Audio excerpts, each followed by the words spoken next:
এত মন খারাপ করে বসে আছো কেন গোপাল? কি করে মন ভালো রাখি লতা? আমার বাবার সময় থেকে যে গরুটা ছিল সেটাকে বিক্রি করে দিলাম। গোয়ালটা কেমন ফাঁকা ফাঁকা লাগছে গো। তুমি তো জানো আমাদের আর উপায় ছিল না, ধার দেনা বাড়ছিল, খরচ সামলানো কঠিন হচ্ছিল। বুঝতে পারছি, কিন্তু মনে হচ্ছে যেন একটা বড় অংশ চলে গেল আমার জীবন থেকে। তাই বলে কি সব শেষ হয়ে গেল? শোনো, আমি একটা নতুন ব্যবসার কথা ভেবেছি। আমরা যদি ছোটখাটো মুদির দোকান দিই তাহলে ভালো চলবে। মুদির দোকান? হ্যাঁ গো, আমাদের হাতে কিছু পুঁজি তো আছে, সেই টাকা দিয়ে শুরু করা যাবে খন। জানি না পারবো কিনা, আমার তো এসব অভ্যেস নেই। তাছাড়া এই গ্রামে তো অনেকগুলো মুদির দোকান আছে। আরে সে তো আছে, তবে এটা করে দেখি না। বুঝতে পারছি না, একটু ভেবে দেখি কি ব্যবসা করলে এখন চলবে। আচ্ছা বেশ, ভাবো বরং, কিন্তু মন খারাপ করে বসে থেকো না। আমি দুটো চাল বরং হাঁড়িতে বসাই।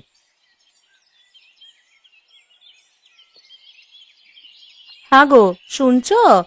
বলি গোপাল তার গরুটা তো বিক্রি করে দিল গো।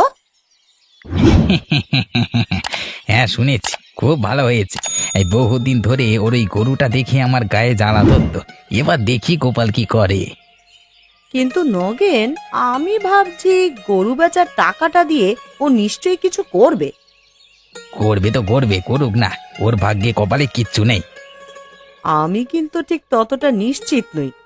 গোপাল আর লতা সোজা সাপটা মানুষ, কিন্তু লতা বুদ্ধিমতী। যদি তারা ব্যবসা শুরু করে। ব্যবসা? গোপাল আর ব্যবসা? ও পারবে না। নগেন, তুমি ওকে হিংসা করো সেটা আমি বুঝি, কিন্তু ও যদি সত্যি উন্নতি করে তাহলে তখন তো তোমার জ্বালা আরো বাড়বে। ঠিকই বলেছ, এই গোপালের উন্নতি আমি কিছুতেই দেখতে পারবো না, কিছু একটা করতেই হবে। নগেন, তুমি কিন্তু আবার কোনো খারাপ কিছু করো না। ঠাকুর যা করেন ভালোর জন্যই করেন গো। অন্যের ক্ষতি করে নিজের ভালো চাওয়া পাপ। আহা, আরে তুমি থাকো তোমার ভালোই, আমি বুঝে নেব কি করতে হবে, গোপালকে আর উঠতে দেব না।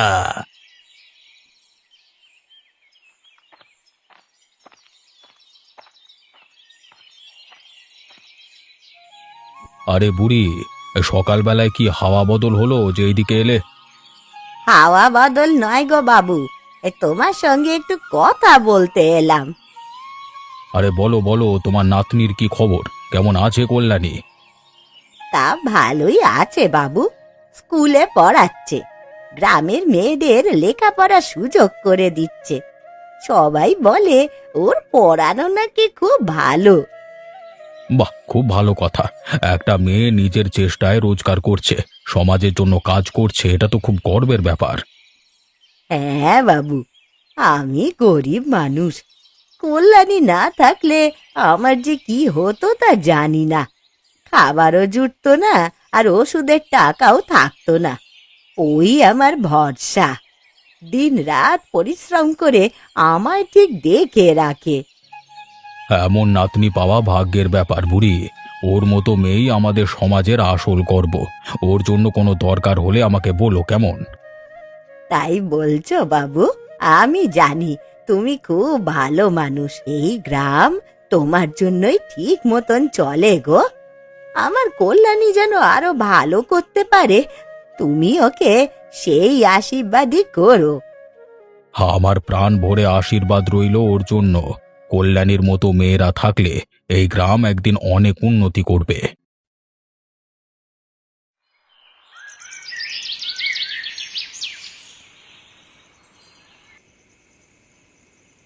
আমি ভেবে দেখলাম এই গায়ে মুদির দোকান দিয়া লাভ নেই, অনেক মুদির দোকান আছে।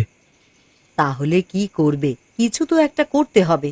এইভাবে বসে থাকলে টাকাগুলো তো ফুরিয়ে যাবে, আর কিছু করাও যাবে না তখন। আমি ভাবছি এই গ্রামে তেমন ভাতের হোটেল নেই, একটা ভাতের হোটেল খুললে কেমন হয়? হোটেল? ভাতের হোটেল? বুদ্ধিটা তো মন্দ নয়। হ্যাঁ, কিন্তু কোথায় দেওয়া যায়? আমি ভাবছি যদি রাস্তার ধারে হোটেলটা দিই তাহলে কিন্তু বেশি লোকজন আসবে, পথচারীরা আর বাজারের লোকেরা খেতে পারবে। না লতা, আমি রাস্তার ধারে কিছু করতে চাই না। এই গ্রামে কত লোক আছে যারা আমাকে হিংসে করে, তারা সুযোগ পেলেই সমস্যা তৈরি করবে। তা ঠিকই বলেছ। তাহলে কোথায় দেওয়া যায় বলো তো? তুমি গোয়াল ঘরে হোটেল করলে লোক আসবে তো?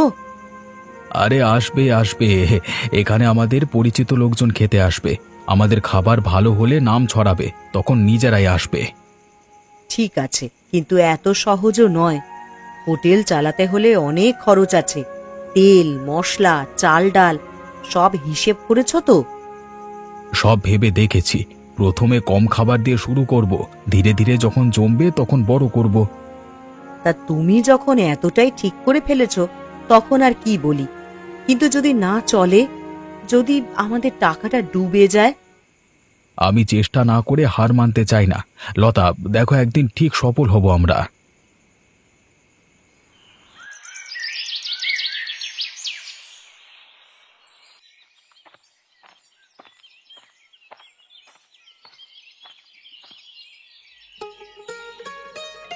আরে এই যে মাস্টার রানী, কেমন আছেন?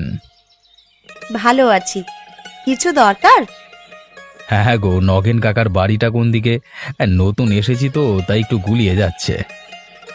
সামনের মোড় থেকে বাঁ দিকে গেলেই পেয়ে যাবেন। বাহ, তোমার মুখে নির্দেশনা শুনতে বেশ ভালো লাগছে, কিন্তু এত তারা কিসের? একটু কথা বললি তো পারো। আমার কাজ আছে, দেরি হয়ে যাবে। আর অপ্রয়োজনীয় কথা বলার সময় আমার নেই। এই যে বেশি কথা বলবার অভ্যেস তোমার ভালো নয়, বুঝলে তো? গ্রামের মেয়ে হয়ে এত অহংকার। নিজের সীমার মধ্যে থাকুন। গ্রামের মেয়েরা এখন আর ভয় পায় না, বুঝলেন?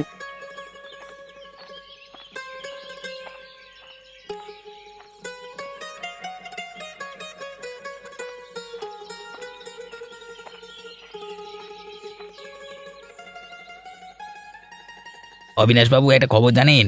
গোপাল তার গরুটা বিক্রি করে দিয়েছে। কি বলছো কি? ওই গরুটা তো খুব ভালো দুধ দিত, গ্রামেও সবাই ওর দুধ, কিন্তু হঠাৎ বিক্রি করলো কেন? কে জানে, আমার তো সন্দেহ ও নিশ্চয়ই ওর টাকা অন্য কোনো কাজে লাগাবে। আরে অন্য কাজে লাগাবে বললি তো খারাপ কিছু বোঝায় না নগেন।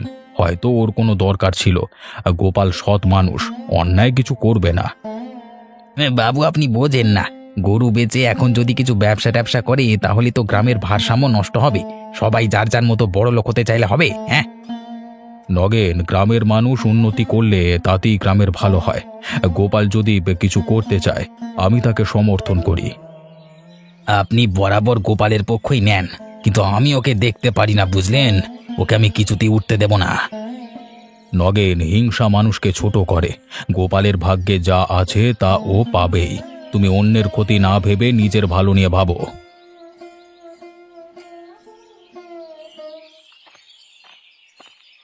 বৌদি, আসলাম, কেমন আছো?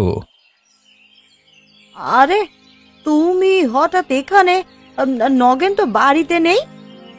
তাতে কি, তুমি তো আছো। তা বলো, কেমন আছো? মনে হচ্ছে রেগে আছো। কিছু হয়েছে নাকি? ওই কল্যাণী নামের মেয়েটা কি ভাবছে নিজেকে জানো?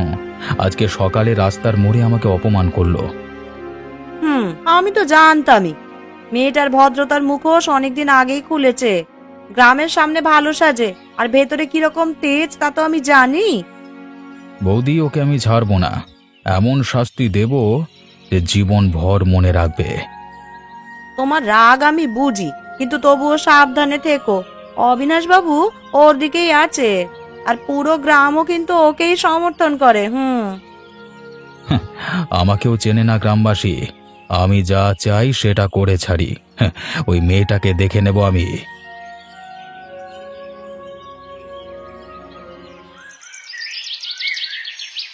এই, এটা তো গোয়ালঘর ছিল, এখানে হোটেল? হ্যাঁ নগেনদা, আমি আর লতা মিলে হোটেলটা শুরু করলাম। এই গ্রামে হোটেল, তাও আবার গোয়াল ঘরে? এটা চলবে মনে করছো? হ্যাঁ হ্যাঁ হ্যাঁ। চেষ্টা না করলে জানবো কিভাবে চলবে কি চলবে না? শোনো গোপাল, এ কাজ তোমার জন্য নয়। এই গ্রামে কেউ কখনো হোটেল চালায়নি, আর চালানো সম্ভব না। নগেনদা, আমি ঠিক করেছি যে এই কাজটাই করব। নিজের পায়ে দাঁড়ানোর জন্য কিছু তো করতে হবে। তোমাকে মানুষ বলবে গরিবের হোটেলওয়ালা, তাতে কোনো লজ্জা নাই? এই, পরিশ্রম করলে লজ্জার কিছু নেই নগেনদা। আমি কারোর দয়া চাই না, নিজের পরিশ্রমে কিছু করতে চাই।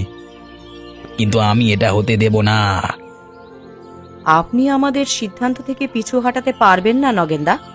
আমরা ঠিক করেছি এই হোটেল চালাবো, আর এটা চলবেও।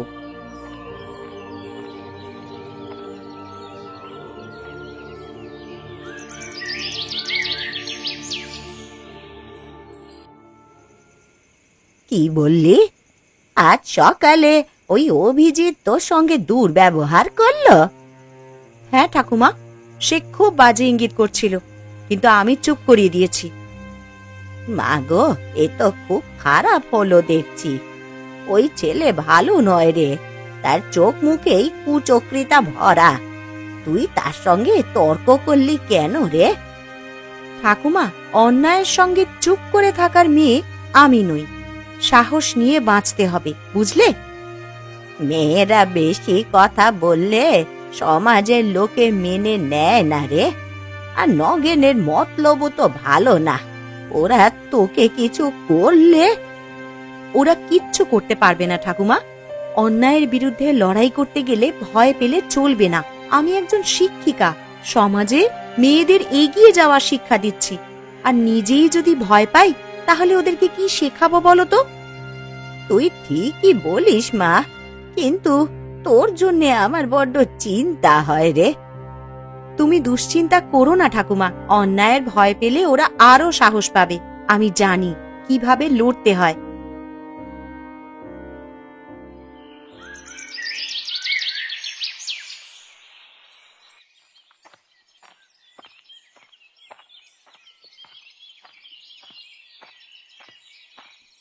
আরে গোপাল, লতা, আরে এসো এসো। আজকে সকালবেলায় কি হাওয়া বদল হলো নাকি যে দুজনে আমার বাড়ি? বাবু, আপনাকে নিমন্ত্রণ করতে এসেছি। নিমন্ত্রণ?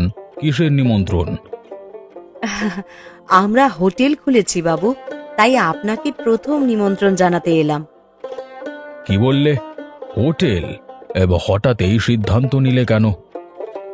অনেকদিন ধরেই ভাবছিলাম একটা বড় কিছু করব। শুধু কৃষিকাজে আর গরুর দুধ বেচে জীবন কাটানো কঠিন হয়ে যাচ্ছিল, তাই লতাকে নিয়ে হোটেলটা শুরু করলাম। বাহ, এটা তো খুব ভালো কথা। গ্রামের মধ্যে নতুন কিছু করবার সাহস কম লোকেরই থাকে। আমরা পরিশ্রম করব বাবু, ভালো রান্না হলে লোকে আসবেই। নিশ্চয়ই। তোমাদের এই নতুন উদ্যোগের জন্য আমার শুভ কামনা রইল। আমি অবশ্যই আসব। তাহলে কিন্তু দুপুরে আপনাকে হোটেলে বসেই খেতে হবে। ঠিক আছে, আমি আসবই। দেখি তোমাদের হাতের রান্নার স্বাদ কেমন।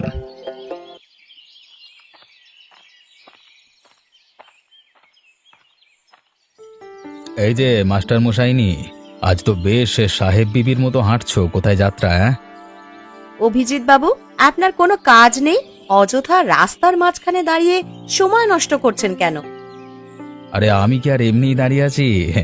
দাঁড়িয়ে আছি তোমার সাথে একটু গল্প করব বলে।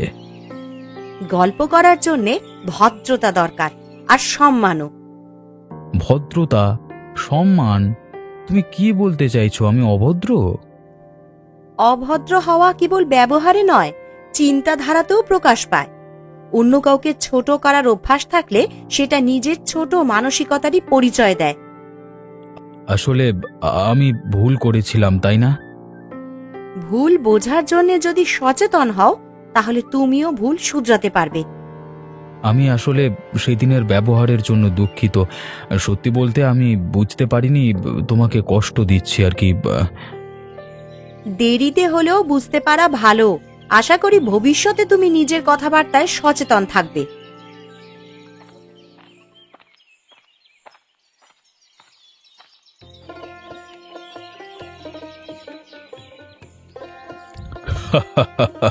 আরে দারুণ রান্না গোপাল, তোমার এই উদ্যোগ খুব ভালো হয়েছে।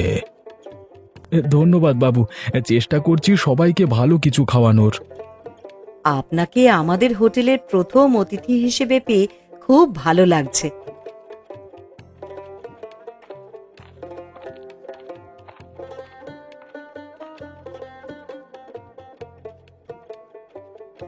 বাবু, আপনি এই গোয়াল ঘরে বসে খাচ্ছেন, গ্রামের মোড়ল হয়ে, এটা কি মানায়? কেন? আমি তো দেখছি খুব ভালো পরিষ্কার পরিচ্ছন্ন একটা জায়গা। গোপাল লতা পরিশ্রম করছে, ভালো খাবার দিচ্ছে, তাতে তোমার সমস্যা কোথায়? কিন্তু এদের গোয়াল ছিল এটা, গ্রামের মানুষ কি এখানে খেতে চাইবে? কেন নয়? যদি খাবার ভালো হয় মানুষ অবশ্যই আসবে, আর পরিশ্রম করে খেলে কোনো কাজই ছোট নয় নগেন। কিন্তু এটা গ্রামের নিয়মের বাইরে। গোপাল যদি এভাবে বড় হতে থাকে তাহলে তাহলে কি তুমি কি হিংসায় পুড়ে যাচ্ছ? অন্যকে উন্নতি করলে তোমার সহ্য হয় না? নগেন, আমি বলছি, গোপালের পেছনে লেগে থাকা বন্ধ করো, নিজের কাজে মন দাও। অন্যের ভালো দেখলেই বাধা দেওয়া মানুষের ভালো লক্ষণ নয়। ঠিক আছে বাবু, আমি ভুল করেছি। গোপাল আমাকে ক্ষমা করো। আপনি ক্ষমা চেয়ে কোনো লাভ নেই নগেন, মানুষকে তার নিজের ভাগ্য গড়বার সুযোগ দাও।